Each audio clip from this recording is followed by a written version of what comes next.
Waris Hindi novel part 13। Good morning, have a nice day. Hello India, hello India. बड़ों को ढेर सारा प्रणाम, छोटों को ढेर सारा प्यार और मेरे सारे सब्सक्राइबर कैसे हैं आप सबको ढेर सारा Ram Ram. Ganpati Bappa Morya. Welcome back to my YouTube channel Simi की डायरी ऑफिशियल में आप लोगों का ढेर सारा स्वागत है। दोस्तों, वारिस एक हिंदी नॉवेल है जो अभी इस वक्त हमारे चैनल सिमी की डायरी ऑफिशियल में चल रही है और इसका 12 एपिसोड मैं आप लोगों के समक्ष रख चुकी हूं। तो आज इसके 13 एपिसोड में मैं आप लोगों का तहे दिल से स्वागत करती हूं। दोस्तों, तीन हिंदी नॉवल इस चैनल पे मेरे कंप्लीट हो चुके हैं। एक प्यारी भूतनी, दूसरा भूल भुलैया और तीसरी ये कैसी जिंदगी। ये तीनों हिंदी नॉवल के सारे एपिसोड चैनल पर अवेलेबल हैं। प्लीज़ आप लोग जाके देखो, मुझे सपोर्ट करो, मुझे कमेंट्स करके बताओ कि मेरे लिखे हुए नॉवल कैसे हैं। ना ही मेरे सब्सक्राइबर बढ़ रहे हैं, ना ही मेरा कोई फ्यूचर नज़र आ रहा है, लेकिन मैं मजबूर हूँ, लाचार हूँ। मेरे पास वक्त की बहुत ज़्यादा कमी है, लेकिन उसके बावजूद मैंने हार नहीं मानी है और आप लोगों के समक्ष आती आ रही हूँ और शायद आती रहूँगी जब तक कि हिम्मत टूट टूट कर बिल्कुल नहीं बिखर जाती। तो चलिए, आज बारिश के 13 एपिसोड में मैं आप लोगों का तहे दिल से स्वागत करती हूँ। दोस्तों, अब तक आप लोगों ने देखा कि काजल की शादी अमित के साथ हो गई है। काजल अमित के घर आ गई है और सभी बढ़िया से रह रहे हैं। शादी के 3 महीने के बाद ही घर में खुशखबरी आ जाती है और अब जो है सो काजल माँ बनने वाली है।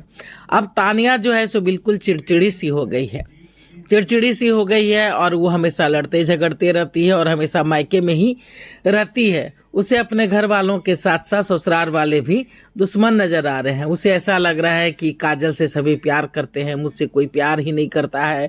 और जब अब काजल के बच्चे हो जाएंगे तब तो काजल की ही सब कुछ रहेगी और मेरा तो कुछ अस्तित्व ही नहीं रहेगा। अमित भी मुझे धीरे धीरे भूल जाएगा, सब कोई मुझे भूल जाएगा। तो चूंकि काजल की शादी उसके माँ बाप ने करवाई थी, इसलिए उसका माँ बाप भी उसे दुश्मन नजर आ रहे हैं और ससुराल वाले भी दुश्मन आ रहे हैं। तो इसकी तानिया की स्थिति बहुत खराब होती जा रही है।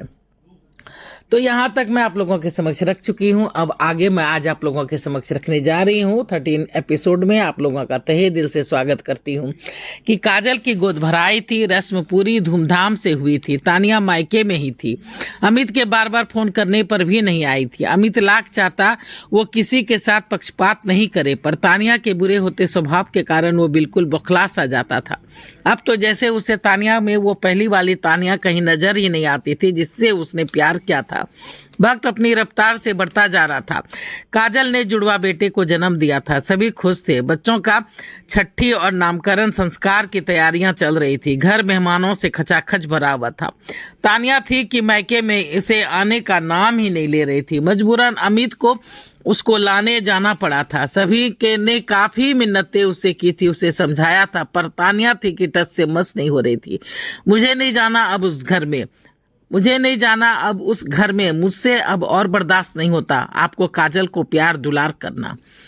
अमित अकबका गया, पर मैं तुम्हें भी प्यार करता हूँ। नहीं करते हैं, अब आप नहीं रह गए हैं। ये सब क्या लगा रखा है, बार बार वही बातें। मैं तुम्हें समझा समझा कर थक चुका हूँ। आखिर ये शादी तुम्हारी मर्जी से हुई थी ना, फिर क्यों ये रोज रोज का तमाशा करती हो, बातें क्यों नहीं मान लेती? वो बहन है तुम्हारी। मैं कुछ नहीं जानती। मैं रोज रोज की चिक चिक से तंग आ गई हूँ। मैं आपके घर अब नहीं आऊंगी। वहां अब मेरी किसी को कोई भी जरूरत नहीं है। मैं घुट घुट कर नहीं जी सकती। आपको रोज रोज किसी और के साथ नहीं बांट सकती। मैंने तो सोचा था काजल नाम मात्र की दुल्हन बनेगी, आपकी नाम मात्र की दुल्हन बनेगी। बस 2-4 बार उसके पास जाओगे, बच्चा हो जाएगा, काम खत्म, फिर हम तुम रहेंगे। पर नहीं, उसने तो आपका दिल ही जीत लिया। आपने मेरे प्यार को ठुकरा कर उसे अपना लिया है। आपके परिवार वाले भी उससे ही प्यार करते हैं। अब मुझसे कोई प्यार नहीं करता। मैं तो जैसे कुछ हूं ही नहीं। तानिया गुस्से में न जाने और क्या क्या बक रही थी। अमित को जब सुनना गवारा ना हुआ तो वहां से उठ करके वो नीचे आ गया। क्या बात है बेटा? तानिया जाने के लिए तैयार नहीं हुई क्या? डॉली का इतना टोकना था, इतना कहना था कि अमित फट पड़ा। आप लोगों के कर्मों की सजा आपकी बेटी को मिली है और साथ ही साथ मुझे भी दुख भोगना पड़ रहा है। अमित तेजी से कहते हुए वहां से निकल गया था। डॉली का दिमाग सुन्न हो गया था। आज पहली बार उसे आभास हो रहा था कि ईश्वर के घर देर है अंधेर नहीं। भगवान ने उसकी ही लाठी उसके ही सर पे दे मारी है। तानिया का घर टूट रहा था, या यूं कहे तो बुरी तरह से टूट चुका था। उसके छोटे बेटे रोशन की भी तबीयत ठीक नहीं रहती थी। राहुल को बेटे नहीं हुए थे, बस एक बेटी होके बंद हो गया था। अजय विजय की स्थिति भी कुछ ठीक नहीं थी। किसी को शराब की बुरी लत लग गई थी तो किसी को आवारागर्दी की। क्या सोच रही हो? अचानक देवदत्त की आवाज सुन डॉली चौंक पड़ी। आप आ गए? कुछ नहीं, मैं चाय लाती हूँ। आपकी बेटी तानिया ससुराल गई या नहीं? नहीं, अमित तो आया था लेने, पर वो नहीं गई। डॉली ने सारी बातें बता दी। सुनकर देवदत्त भी सकते में आ गया। अमित बहुत ही अच्छा और सच्चा लड़का है, ये उसे पता था। उसकी कही बातें उसे भी चुप सी गई थी। क्या करेंगे दीदी? अचानक सोनाली की आवाज सुन दोनों चौंक पड़े। क्या बात है? काजल के बेटे का नामकरण है, हम लोग कोई नहीं जाएंगे तो अच्छा नहीं होगा। हाँ, कहती तो ठीक हो, पर क्या करे, जब अपनी बेटी ही घर में बैठी हो तो ऐसी स्थिति में हम सब वहाँ कैसे जाएं? तभी सोमदत्त आ गया। रिश्तेदारी तो निभानी पड़ेगी ना भैया, आखिर वो भी इसी घर की बेटी है। जमाना को दिखाने के लिए ही सही, पर जाना तो पड़ेगा ही। हाँ, ऐसा करो, बहुओं और बच्चों को भेज दो। मेरी तो इच्छा नहीं हो रही है। अजय की बीबी सीमा और उसके दो बेटे थे, अपूर्वा और सौर्या। विजय की बीबी सोनिया थी, उसके भी कोई बच्चे नहीं थे। शायद इसी वजह से विजय दिन रात शराब पीता रहता था, या उसके शराब पीने से ही औलाद नहीं हो रही थी, भगवान जाने। रोशन को तो डॉक्टरों ने बहुत कुछ खाने से मना कर रखा था। बीबी राखी भी उसकी देखरेख करते करते चिड़चिड़ी सी हो गई थी। घर के खराब माहौल को देखकर उसने बच्चों को बोर्डिंग में ही डाल रखा था। ले दे के बस बच गया था राहुल और उसकी पत्नी गीता और बेटी गौरी। अंत में तय हुआ था कि बस राहुल ही सब कुछ लेकर के चला जाएगा, गीता और गौरी भी साथ हो लेंगे।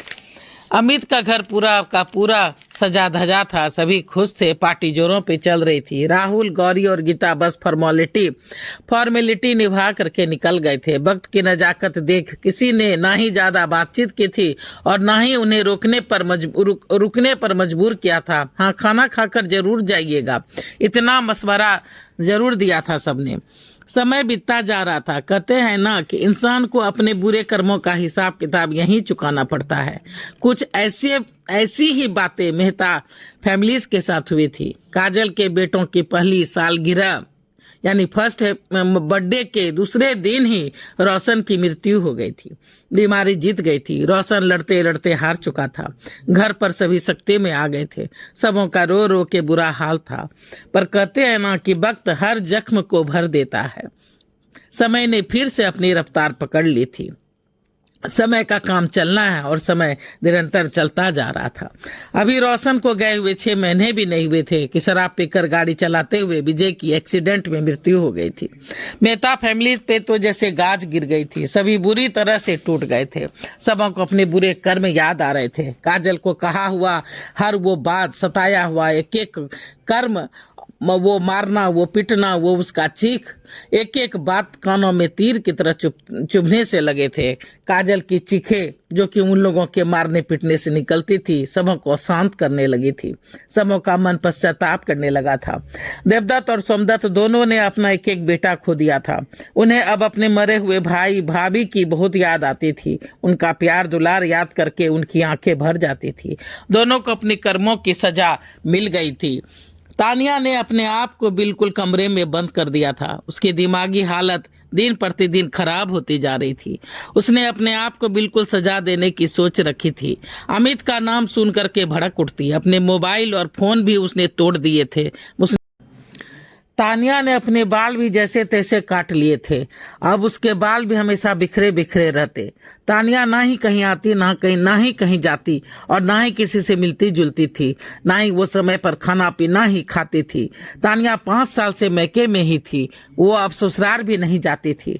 काजल और अमित हमें अक्सर मिलने के लिए आते। दोनों उससे समझाने की कोशिश करते, उसे ले जाने की कोशिश करते, पर सब बेकार। तानिया कमरे का दरवाजा तक नहीं खोलती और बस चिकती चिल्लाती रहती।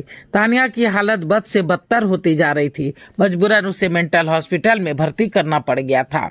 उसे तो जैसे अमित और काजल के नाम से ही नफरत हो गई थी। किसी को भी अमित या काजल पुकारते हुए सुनती तो उसे काट खाने को दौड़ती। छोटे बच्चे को देखने से ही उसे मारने के लिए दौड़ती, उसे काटने के लिए दौड़ती और अंट संट बकते रहती। काजल पूरी तरह से, तानिया पूरी तरह से पागल हो गई थी।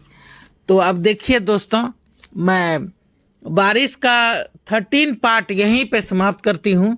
अगला पार्ट लेके मैं फिर से आप लोगों के समक्ष आ जाऊंगी। तो देखिए कैसे लगते हैं मेरे हिंदी नॉवेल बारिश। तो प्लीज़ सपोर्ट कीजिए, आपके सपोर्ट की मुझे बहुत ही ज़रूरत है। मेरे सब्सक्राइबर बिल्कुल नहीं बढ़ रहे हैं।